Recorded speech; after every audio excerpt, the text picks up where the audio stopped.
धमनी प्रतिचय.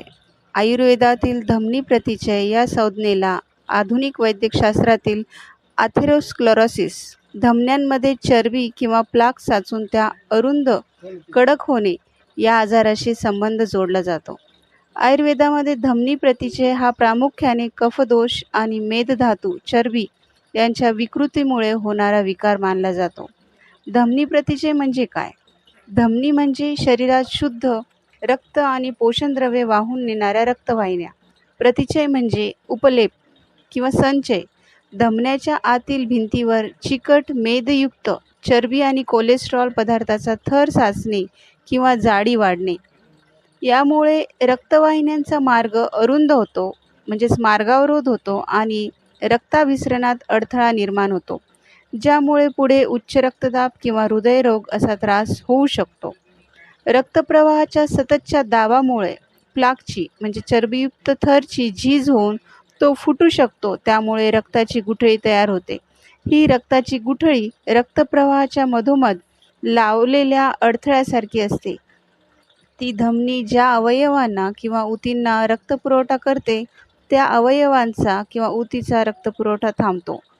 Coronary artery disease. Coronary धमनीतील अडथळ्यांमुळे हृदयविकाराचा झटका येतो. मेसेंटरी थ्रोम्बोलिसिस म्हणजे पोटाच्या धमनीतील रक्तांची गुठळी, त्यामुळे पोटामध्ये तीव्र वेदना होतात. मेंदूकडे जाणाऱ्या धमन्यांमध्ये रक्ताची गुठळी, यामुळे पक्षाघातासारखे लक्षणे दिसून येतात.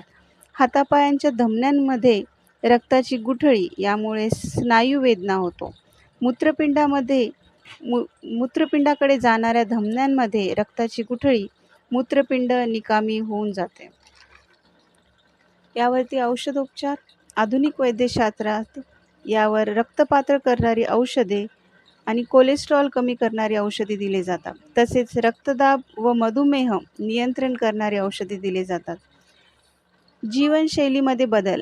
संतुलित आहार, फळ पालेभाज्या, नियमित व्यायाम, व्यसनमुक्ती, धूम्रपान, गुटखा, तंबाखू, मद्यपान व्यसन सोडणे, वजन नियंत्रणात आणणे, शरीरात वाढलेले वजन आटोक्यात ठेवणे असे उपाययोजना केले जातात. धमनी प्रतिचय अथेरोस्क्लेरोसिस यावर आयुर्वेदिक वनस्पती कोणत्या आहेत? तर मुख्य आपत्कालीन उपचारानंतर किंवा आपत्कालीन स्थिती येऊ नये याकरता पूरक उपाय म्हणून आयुर्वेदिक उपचार दिले जाते. अर्जुनारिष्ट सायरप. हृदयाच्या आरोग्यासाठी अर्जुन ही सर्वोत्तम वनस्पती आहे. ही धमन्याचे स्नायू मजबूत करते आणि रक्ताभिसरण सुधारते. दुसरा आहे लसूण. हे शरीरातील खराब कोलेस्ट्रॉल कमी करण्यास आणि धमन्यांमधील अडथळे साफ करण्यास मदत करते. पंचकर्म चिकित्सा. शरीर शुद्धीकरिता विरेचन दिले जाते. अतिरिक्त पित्त काढून टाकण्यासाठी विरेचन हे एक उत्तम आहे. तसेच बस्ती. वातदोषाचे संतुलन करण्यासाठी आणि धमन्यांची लवचिकता टिकून ठेवण्यासाठी औषधयुक्त तेल आणि काढ्याच्या बस्ती दिले जाते. आशा करते की ही सांगितलेली माहिती आपल्याला उपयुक्त ठरली असेल. असंच नवीन माहिती करता माझ्या यूट्यूब चॅनलला आपण लाईक करा आणि सबस्क्राईब करा. धन्यवाद.